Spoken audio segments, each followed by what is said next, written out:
Hey y'all, this is Robin with Heroes Legends Studios, and had to get a new screen recorder because my Camtasia, I guess, is too old and doesn't work with my new webcam. So, um, glad to have that working now. Going to miss Camtasia, but it's okay. Um, but wanted to get into another basic tutorial about self switches, and I did want to get into conditions more, but I feel like we've got to look into all these individual items first before we can fully understand what conditions are, um, without there being any confusion. So today we're actually going to build a little like garden and have the player change their garden up based on like their self switch. So here's a simple, easy uh, event to create. So I'm just going to say flower, and to discuss a self switch, again, it's something that's specific to this event. You can't call this from other events. I'm sure there are plugins out there, but right now let's stick to just knowing what RPG Maker can do. And what a self switch is, there are 4 values to a for an event. It's A, B, C, or D.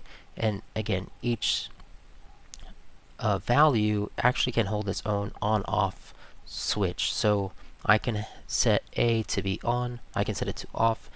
You can go to your game progression command here, control self switch A, B, C, D, and you can turn them on or off individually. I also wanted to talk about, so they're very similar to switches. So to start off with, we're going to do something real simple. We're going to get a little garden piece right here. Maybe it's just no garden, no flowers that bloom yet that you want there. We're going to keep that as an action button below characters here, and I'm going to just create a new page. And what I've seen often is you have to be wary of what conditions you are setting. So say if I set A here and I set this flower, this yellow flower, and go ahead and copy and paste this page, and I set self switch A again. I haven't gone over this just yet, but we have to understand priorities, page priorities. Page priorities go from highest to lowest number, and what that means is that when this event is launched, it's going to read page 3, page 2, page 1. And if any of the values are, if it passes these conditions, and any of these conditions are true, it's going to display this page, right? So by default, all the self switches are off. So A won't be this page won't be displayed, this page won't be displayed. So 1 is going to pass its condition, and it's going to display this object. What we're going to do here is when the player clicks on this flower, we're going to turn self switch A on.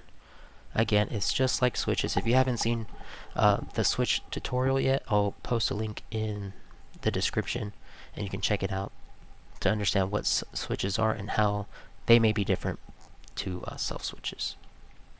So we're going to hit apply, and what's going to happen here is sometimes people expect that page 2 is going to be hit because it's page 2, right? We're going from 1, we set self switch A to on, and this is set to self switch A is on.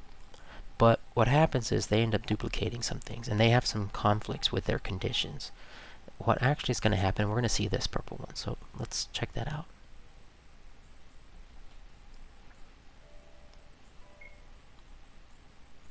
So I'm going to go over here, just click that, and I can see now it's purple.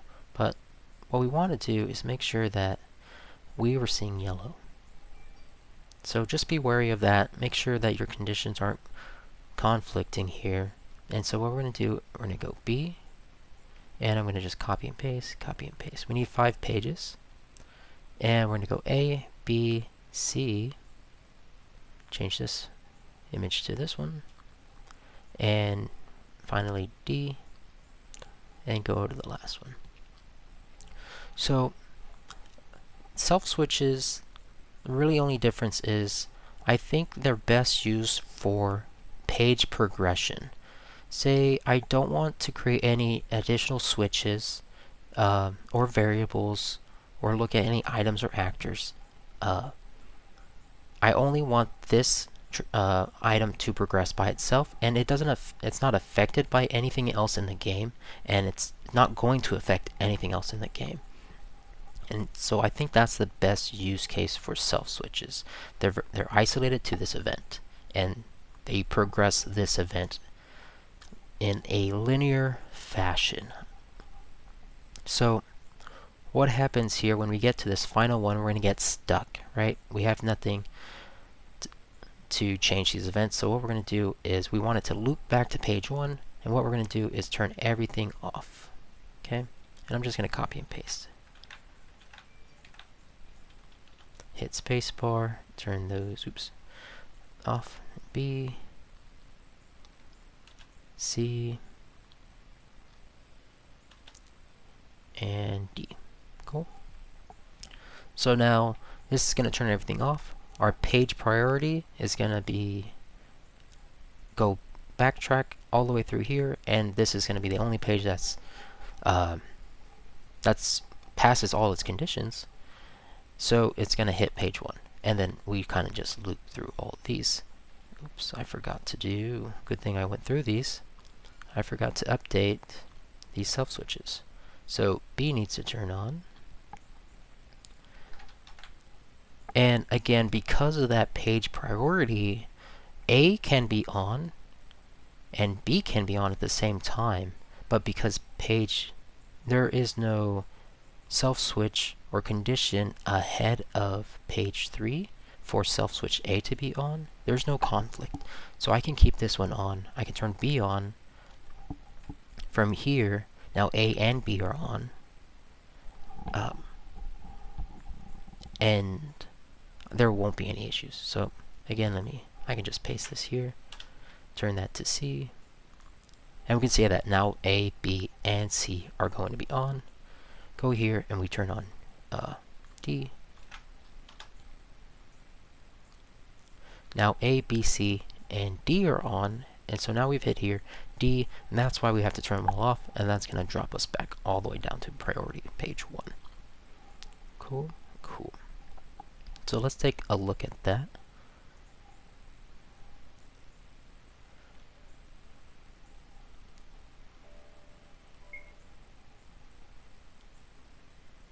We can see now it's white, purple, goes to the double, and the last one, and we should see it go right back to the bottom. Perfect. And so you can use this. I think another great example of using an event progression like this is a treasure chest. When this event turns on, we have a treasure chest that's closed. But once you open it, it'll go to self switch A is on, and you go to a different page. And now, as long as you don't turn that self switch A off, it will always be open, and the player will never be able to access that or reopen that treasure chest. And again, maybe you want to be able to open and close the treasure chest. So you create another loop like this, where you go page 1 will be it's closed, and you open it. Page 2 will be it's open, and now you close it. So I think this is a very nice and easy way to create something like this. Let me see if I can put some I think that's okay. And now we can have this little nice garden, and the player can go around and set each individual state however they want, and say maybe they want to alternate different flowers, and they can create a little garden like that, and they can loop it however, and it's very easy to understand what's happening here. But that's all I wanted to do, make another small quick tutorial about self switches. If you have any questions, please leave a comment, and don't forget to like, comment, and subscribe. Still, I'm trying to stream more often with my Unity development on Twitch. Feel free to check it out sometime when I do stream. And I'm always open to RPG Maker questions there, as well as Unity questions. Again, thanks for watching, and until next time, have a good one.